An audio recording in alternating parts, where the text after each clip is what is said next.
Hello guys and welcome back to best കാപ്പിക്സ്. ഇന്ന് Hyundai അൽക്കസാറിൻ്റെ ലോഞ്ച് ആയിരുന്നു. ലോഞ്ച് എന്ന് പറയുമ്പോൾ പ്രൈസും മറ്റു കാര്യങ്ങളും എല്ലാം അവർ റിവീൽ ചെയ്തിട്ടുണ്ട്. എന്തായാലും ഈ വാഹനത്തിൻ്റെ പ്രൈസും മറ്റുള്ള കാര്യങ്ങളും എല്ലാം ഈ വീഡിയോയുടെ അവസാനത്തോടു കൂടി തന്നെ നിങ്ങൾക്ക് അറിയാൻ സാധിക്കുന്നതായിരിക്കും. ഇനി നമുക്ക് എന്തായാലും ഈ വാഹനത്തിൻ്റെ ഡിസൈനിലേക്ക് വരാം. ഡിസൈൻ വൈസ് ഇതിൻ്റെ ഫ്രണ്ട് ഗ്രില്ല് അവർ തൽക്കാലത്തേക്ക് ചേഞ്ച് ഒന്നും ചെയ്തിട്ടില്ലെങ്കിലും കുറച്ചുകൂടി ക്രോം എലമെൻറ്റ്സ് ആഡ് ചെയ്ത് കൊടുത്തിട്ടുണ്ട്. അതായത് ഒരു ഫുൾ ക്രോം സറൗണ്ട് ട്രീറ്റ്മെൻറ്റും ഇൻറ്റീരിയറിലൊക്കെ ക്രോം ട്രീറ്റ്മെൻറ്റ് കൊടുത്തിട്ടുണ്ട്. സ്റ്റഡഡ് ക്രോം ട്രീറ്റ്മെൻറ്റ് എന്നാണ് അവർ വിശേഷിപ്പിക്കുന്നത്. എന്തായാലും ലൈറ്റിൻ്റെ കാര്യത്തിൽ അങ്ങനെ കാര്യമായിട്ടുള്ള ചേഞ്ചസ് ഒന്നും വന്നിട്ടില്ല. സെയിം ക്രെറ്റയിൽ കൊടുത്തിരിക്കുന്ന അതേ ലൈറ്റ്സ് തന്നെയാണ് വരുന്നത്. സറൗണ്ട് ആയിട്ട് LED DRLs കൊടുത്തിട്ടുണ്ട് ആൻഡ് LED ഹെഡ് ലാംപ്സ് തന്നെയാണ് വരുന്നത്. പിന്നെ താഴത്തായിട്ട് LED ഫോഗ് ലാംപ്സ് ആണ് ഈ ഒരു വാഹനത്തിൽ കൊടുത്തിരിക്കുന്നത്. ക്രെറ്റയിൽ വന്നിരുന്ന ഫോഗ് ലാംപ്സ് ഹാലജൻ ആയിരുന്നു. ഇതിലേക്ക് വരുമ്പോൾ എന്തായാലും LED ഫോഗ് ലാംപ്സ് ആക്കിയിട്ടുണ്ട് ആൻഡ് സൈഡ് ടേൺ ഇൻഡിക്കേറ്റേഴ്സും താഴെ തന്നെയാണ് കൊടുത്തിരിക്കുന്നത്. ഇനി ഇതിൻ്റെ താഴത്തെ ബമ്പറിൻ്റെ ഡിസൈൻ അവർ ചേഞ്ച് ചെയ്തിട്ടുണ്ട്. ക്രെറ്റയുടെ സെയിം ഡിസൈൻ അല്ല ബമ്പറിൽ കൊടുത്തിരിക്കുന്നത്. ആൻഡ് സിൽവർ സ്കിഡ് പ്ലേറ്റ്സ് ആണെങ്കിൽ പോലും കുറച്ചും കൂടെ ഒന്ന് ബോൾഡ് ആക്കിയിട്ടുണ്ട് ആൻഡ് ഇതിൻ്റെ സൈസും കുറച്ചും കൂടെ കൂട്ടിയിട്ടുണ്ട്. ഇതൊക്കെയാണ് ഈ വാഹനത്തിൻ്റെ ഫ്രണ്ട് പ്രൊഫൈലിൽ വന്നിരിക്കുന്ന മാറ്റങ്ങൾ. ഇനി നമുക്ക് എന്തായാലും സൈഡ് പ്രൊഫൈലിലേക്ക് വരാം.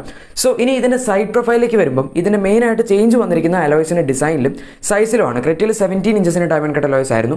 പക്ഷേ അൽക്കസാറിലേക്ക് വരുമ്പം അത് 18 ഇഞ്ചസിന് ഡയമണ്ട് കട്ട് അലോയ്സ് ആയിട്ടുണ്ട്. പക്ഷേ ടോപ്പ് ആൻഡ് സിഗ്നേച്ചർ വേരിയന്റിൽ മാത്രമേ ഈ അലോയ്സ് വരുന്നുള്ളൂ. അതിന് താഴത്തുള്ള പ്രസ്റ്റീജിലും പ്ലാറ്റിനത്തിലും, പ്രസ്റ്റീജ് ആണ് സെക്കൻഡ് ബേസ് വേരിയന്റ് അല്ലെങ്കിൽ സെക്കൻഡ് മിഡിൽ വേരിയന്റ് എന്ന് വേണമെങ്കിൽ പറയാം, അതിൽ കൊടുത്തിരിക്കുന്നത് ഈ അലോയ്സ് ആണ്. അതായത് 17 ഇഞ്ച് അലോയ്സ് ആണ്. എന്തായാലും ബേസ് വേരിയന്റിൽ 17 ഇഞ്ച് സ്റ്റീൽ വീൽസ് ആണ് അവർ കൊടുത്തിരിക്കുന്നത്. പക്ഷേ 16 ഇഞ്ച് ആക്കിയിട്ടില്ല. സഫാരിയിലൊക്കെ 16 ഇഞ്ചാണ് ബേസ് വേരിയൻസിലൊക്കെ കൊടുത്തിരിക്കുന്നത്.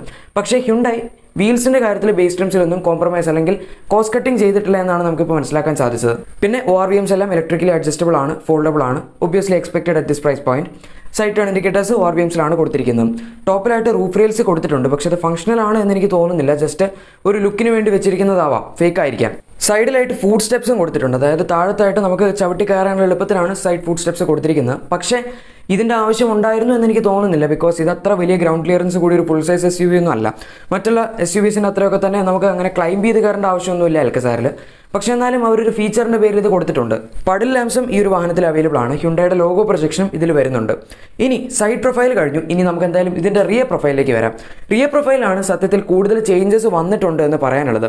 ആദ്യത്തെ ചേഞ്ച് വന്നിരിക്കുന്നത് ഇതിൻ്റെ ലൈറ്റിൽ തന്നെയാണ്. ഇതിൻ്റെ ടെയിൽ ലൈറ്റ്സിൻ്റെ ഡിസൈൻ ടോട്ടലി ചേഞ്ച് ചെയ്തിട്ടുണ്ട്.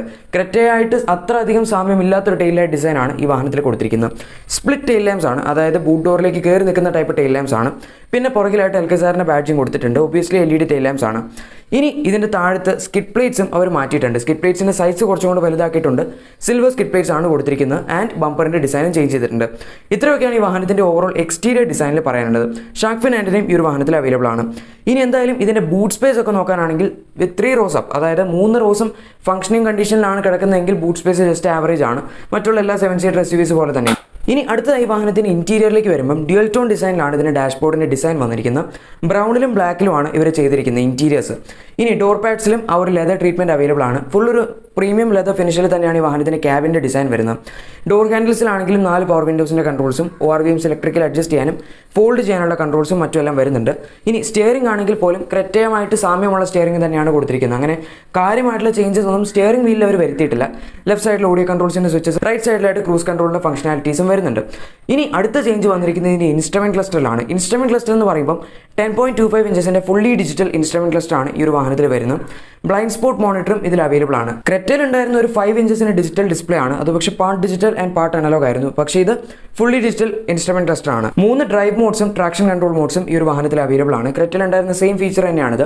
ഡ്രൈവ് മോഡ്സ് എന്ന് പറയുമ്പോൾ ഇക്കോ, കംഫർട്ട് ആൻഡ് സ്പോർട്ട് ആണ് വരുന്നത്. ഇനി ട്രാക്ഷൻ കൺട്രോൾ മോഡ്സ് ആണെങ്കിൽ മഡ്, സാൻഡ് ആൻഡ് സ്നോ തുടങ്ങി 3 എണ്ണമാണ് വരുന്നത്. 8 സ്പീക്കർ ബോസിന്റെ പ്രീമിയം സൗണ്ട് സിസ്റ്റം ആണ് ഈ ഒരു വാഹനത്തിൽ ഹ്യുണ്ടായി കൊടുത്തിരിക്കുന്നത്. പിന്നെ ഒരു ചെറിയ പ്രാക്ടിക്കൽ ഫീച്ചറായ സൈഡ് സൺവൈസറിന്റെ നീളം നമുക്ക് വേണമെങ്കിൽ സൈഡിലേക്ക് ചെരിച്ചു വെച്ചാൽ കൂട്ടാൻ പറ്റുന്നതാണ്. അതൊരു പ്രാക്ടിക്കൽ ആയിട്ടുള്ള ഫീച്ചറാണ്. ഡ്രൈവറിന്റെ സീറ്റ് ആണെങ്കിൽ പോലും 8 വേ ഇലക്ട്രിക്കലി അഡ്ജസ്റ്റബിൾ ആണ്. ക്രെറ്റയിൽ ഉണ്ടായിരുന്നത് പോലുള്ള ഒരു വലിയ പാനറോമിക് സൺറൂഫും ഈ ഒരു വാഹനത്തിൽ അവൈലബിൾ ആണ്. ആൻഡ് പുറകിലായിട്ടൊരു ക്യാബിൻ ലാമ്പും കൊടുത്തിട്ടുണ്ട് second row and third row പാസഞ്ചേഴ്സിന് വേണ്ടി. എയർ പ്യൂരിഫയർ ഈ ഒരു വാഹനത്തിൽ കൊടുത്തിട്ടുണ്ട്. അതിനൊരു ചെറിയ ഡിസ്പ്ലേ സ്ക്രീനും ഉണ്ട്. ഇത് ഓട്ടോമാറ്റിക് ആണ് എന്നാണ് അവർ ക്ലെയിം ചെയ്യുന്നത്. പിന്നെ സെക്കൻഡ് റോ പാസഞ്ചേഴ്സിന് വേണ്ടി സൺബ്ലൈൻസും കൊടുത്തിട്ടുണ്ട്. മാനുവൽ ആണ്, ഇലക്ട്രിക് ഒന്നും അല്ല. ഈ വാഹനത്തിന് സെക്കൻഡ് റോ സീറ്റ്സിലെ പാസഞ്ചേഴ്സിന് വേണ്ടി ഒരു ട്രേ വരുന്നുണ്ട്. ആ ട്രേ വേണമെങ്കിൽ നിങ്ങൾക്ക് ഭക്ഷണം കഴിക്കാനോ അല്ലെങ്കിൽ ഇതുപോലെ എന്തെങ്കിലും എന്റർടൈൻമെന്റ് സിസ്റ്റം ഒക്കെ വെച്ച് ബ്രൗസ് ചെയ്യണമെങ്കിൽ അതും ചെയ്യാം. എന്തായാലും ഇൻബിൽട്ട് ആയിട്ട് എന്റർടൈൻമെന്റ് സിസ്റ്റം ഒന്നും ഈ ഒരു വാഹനത്തിൽ വരുന്നില്ല. ടോട്ടൽ 64 കളേഴ്സിൻ്റെ ആംബിയൻ ലൈറ്റിംഗ് ഓപ്ഷൻസ് ആണ് ഈ ഒരു വാഹനത്തിൽ വരുന്നത്. 64 എന്ന് പറയുമ്പോൾ അത് ആക്ച്വലി മെർസിഡീസ് ബെൻസ് ഒക്കെ ഓഫർ ചെയ്യുന്ന അത്രേ ഉണ്ട്. സോ അത്രയധികം സ്പെസിഫിക്കേഷൻസ് അവർ ഈ ഒരു വാഹനത്തിൽ കൊടുത്തിട്ടുണ്ട്.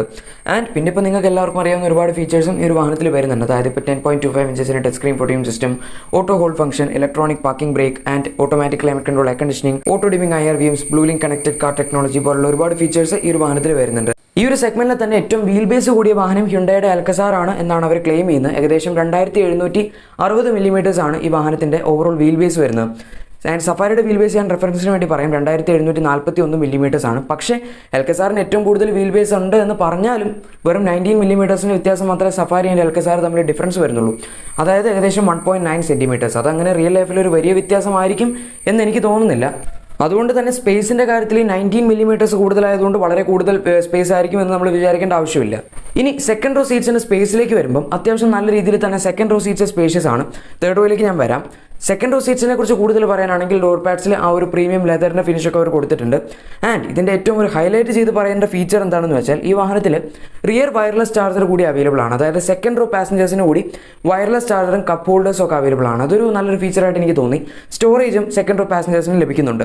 ഇനി തേർഡ് റോയിലേക്ക് വരാനാണെങ്കിൽ തേർഡ് റോയിൽ പ്രാക്ടിക്കൽ എക്സാമ്പിളായിട്ട് ഇതുവരെ ഞാൻ കണ്ടിട്ടില്ല. അപ്പോൾ തേർഡ് റോയിൻ്റെ സ്പേസിനെ കുറിച്ച് അങ്ങനെ പറയുന്നതായിരിക്കും നല്ലത്. എനിവേ അവർ AC കൺട്രോൾസ് ഒക്കെ തേർഡ് റോയിൽ സ്പെസിഫിക് ആയിട്ട് കൊടുത്തിട്ടുണ്ട്, കപ്പ് ഹോൾഡേഴ്സ് ഒക്കെ കൊടുത്തിട്ടുണ്ട്.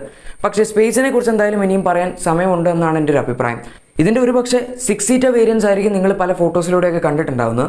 ഇതിൻ്റെ 7 സീറ്റർ വേരിയൻറ്റ് ഏകദേശം എങ്ങനെ ഇരിക്കും, അതിലങ്ങനെ സ്പെസിഫിക് ആയിട്ട് വയർലെസ് ചാർജർ ഒന്നും കൊടുത്തിട്ടില്ല. റിയർ സെൻറ്റർ ആംറസ്റ്റ് കൊടുത്തിട്ടുണ്ട്. And second and third raw seats fold ചെയ്യുകയാണെങ്കിൽ നല്ലൊരു ലഗേജ് ക്യാരിങ് കപ്പാസിറ്റിയും ഈ ഒരു വാഹനത്തിൽ നിങ്ങൾക്ക് ലഭിക്കുന്നതായിരിക്കും. ഇനി കളർ ഓപ്ഷൻസിലേക്ക് വരാനാണെങ്കിൽ ടോട്ടൽ 6 കളർ ഓപ്ഷൻസ് ആണ് മോണോടോണിലുള്ളത്. 2 കളർ ഓപ്ഷൻസ് ആണ് ഡ്യുവൽ ടോണിൽ വരുന്നത്. കളർ ഓപ്ഷൻസ് ഏതൊക്കെയാണ് എന്ന് എനിക്കിപ്പോൾ സ്ക്രീനിൽ കാണാം. 2 എഞ്ചിൻ ഓപ്ഷൻസ് ആണ് ബേസിക്കലി ഈ ഒരു വാഹനത്തിൽ വരുന്നത്. ഒന്നൊരു 2 litre MPI naturally aspirated petrol എഞ്ചിനാണ്. ട്യൂസോണിലും എലാൻഡ്രയിലും ഒക്കെ ഉള്ള അതേ ഒരു എഞ്ചിൻ തന്നെയാണിത്. ഇതിൻ്റെ മാക്സിമം പവർ ഏകദേശം 159 PS, മാക്സിമം ടോർക്ക് വരുന്നത് ഏകദേശം 191 ന്യൂട്ടൺ മീറ്റേഴ്സുമാണ്. ഇതിന് പുറമെ ഒരു 1.5 ലിറ്റർ ഡീസൽ എഞ്ചിൻ കൂടി ഈ ഒരു വാഹനത്തിൽ അവൈലബിൾ ആണ്. മറ്റത് പെട്രോൾ ആയിരുന്നു. ഈ 1.5 ലിറ്റർ ഡീസൽ എഞ്ചിൻ സെയിം ക്രെറ്റയിൽ ആൻഡ് സെൽട്ടോസിലുള്ള അതേ പവർ ഫിഗേഴ്സ് തന്നെയാണ് ജനറേറ്റ് ചെയ്യുന്നത്. അതായത് 115 PS പവറും 250 ന്യൂട്ടൺ മീറ്റേഴ്സിന് ടോർക്കും. ഇനി അടുത്ത ട്രാൻസ്മിഷൻ ഓപ്ഷൻസിലേക്ക് വരുമ്പോൾ ബേസിക്കലി 2 ട്രാൻസ്മിഷൻ ഓപ്ഷൻസ് ആണ് ഈ 2 എഞ്ചിൻ ഓപ്ഷൻസിൻ്റെയും കൂടെ വരുന്നത്. അതിൽ 2 ലിറ്റർ പെട്രോളിൻ്റെ കൂടെ 6 സ്പീഡ് മാനുവലും 6 സ്പീഡ് ടോക്ക് കൺവെർട്ടർ ടൈപ്പ് ഓട്ടോമാറ്റിക്കും അവൈലബിൾ ആണ്. ആൻഡ് ഡീസൽ എഞ്ചിൻ്റെ കൂടെയും 6 സ്പീഡ് മാനുവലും 6 speed torque converter type automatic ട്രാൻസ്മിഷനും തന്നെയാണ് വരുന്നത്. വേരിയൻസിൻ്റെ അവൈലബിലിറ്റിയും ട്രാൻസ്മിഷൻ ഓപ്ഷൻസിൻ്റെ അവൈലബിലിറ്റി എല്ലാം നിങ്ങൾക്ക് ഇപ്പോൾ സ്ക്രീനിൽ നോക്കി മനസ്സിലാക്കാം. ഇനി മെയിൻ പോയിന്റ് ആയി വാഹനത്തിന് സേഫ്റ്റി ഫീച്ചേഴ്സിലേക്കൊക്കെ വരാനാണെങ്കിൽ ഇതിന് ടോപ്പ് എൻഡ് വേരിയന്റുകളിൽ ഹ്യുണ്ടായി ഒരുപാട് സേഫ്റ്റി ഫീച്ചേഴ്സ് ഓഫർ ചെയ്യുന്നുണ്ട്. Such as 6 air bags, ABS with EBD as standard, vehicle stability management, electronic stability control, front parking sensors, tyre pressure monitoring system, blind view monitor, പിന്നെ 360 degree camera പോലുള്ള ഒരുപാട് safety features ഈ വാഹനത്തിന്റെ top end വേരിയന്റുകളിലൊക്കെ Hyundai offer ചെയ്യുന്നുണ്ട്. ഇതാണ് basically Hyundai അൽക്കസാറിൻ്റെ ഒരു outlook. 3 variance ആണ് ഈ വാഹനത്തിലുള്ളത്. നിങ്ങൾക്ക് മനസ്സിലായി കാണുമായിരിക്കും. ബേസ് വേരിയൻ്റായി പ്രസ്റ്റീജ്, സെക്കൻഡ് ബേസ് വേരിയൻ്റായി പ്ലാറ്റിനം, അല്ലെങ്കിൽ ഒരു മിഡിൽ വേരിയൻ്റായി പ്ലാറ്റിനം ആൻഡ് ടോപ്പ് വേരിയൻ്റായി സിഗ്നേച്ചർ. ഇനി നമുക്ക് എന്തായാലും ഈ വാഹനത്തിൻ്റെ പ്രൈസിംഗിലേക്ക് പോകാം. പക്ഷേ അതിനു മുമ്പ് അൽക്കസാറിൻ്റെ എല്ലാ വേരിയൻസിൻ്റെ ഫീച്ചേഴ്സിൻ്റെ ഡിസ്ട്രിബ്യൂഷൻ എല്ലാം നമുക്കിപ്പോൾ ലഭിച്ചിട്ടുണ്ട്. അതെല്ലാം അറിയാൻ നിങ്ങൾക്ക് താല്പര്യമുണ്ടെങ്കിൽ നിങ്ങൾ മറക്കാതെ തന്നെ ചാനൽ സബ്സ്ക്രൈബ് ചെയ്ത് സൈഡിൽ കൊടുത്തിരിക്കുന്ന ആ ബെൽ ബട്ടൺ കൂടെ പ്രസ് ചെയ്ത് അത് ഓൾ നോട്ടിഫിക്കേഷൻസ് ആക്കി വെച്ചേക്കുക. അപ്പോൾ നിങ്ങൾക്ക് അൽക്കസാർ റിലേറ്റഡ് ആയിട്ടുള്ള എന്ത് വീഡിയോസിൻ്റെ അപ്ഡേറ്റ്സ് വന്നാലും അതെല്ലാം നോട്ടിഫിക്കേഷൻ ആയിട്ട് തന്നെ ലഭിക്കുന്നതായിരിക്കും. ഇനി നമുക്ക് എന്തായാലും ഇതിൻ്റെ പ്രൈസിലേക്ക് പോകാം. സോ ഗൈസ്, ഈ വാഹനത്തിൻ്റെ പ്രൈസിംഗ് ഹ്യുണ്ടായി എപ്പോഴത്തെയും പോലെ തന്നെ കുറച്ച് പ്രീമിയം ലെവലിലാണ് വെച്ചിരിക്കുന്നത്. ബേസ് പെട്രോൾ 7 സീറ്റർ മാനുവൽ വേരിയൻ്റെ പ്രൈസ് വരുന്നത് ഓൾമോസ്റ്റ് 16.3 ലാക്ക് റുപ്പീസിലാണ്. ഇതിപ്പോൾ ഒരുപക്ഷെ എൻട്രി ലെവൽ പ്രൈസസ് ആയിരിക്കാം, അതായത് ഇൻട്രൊഡക്ടറി പ്രൈസസ് ആയിരിക്കാം. And top model 6 speed diesel automatic വേരിയൻ്റെ പ്രൈസ് പോകുന്നത് ഏകദേശം 19.99 ലാക്ക് റുപ്പീസ് എക്സ് ഷോറൂമാണ്.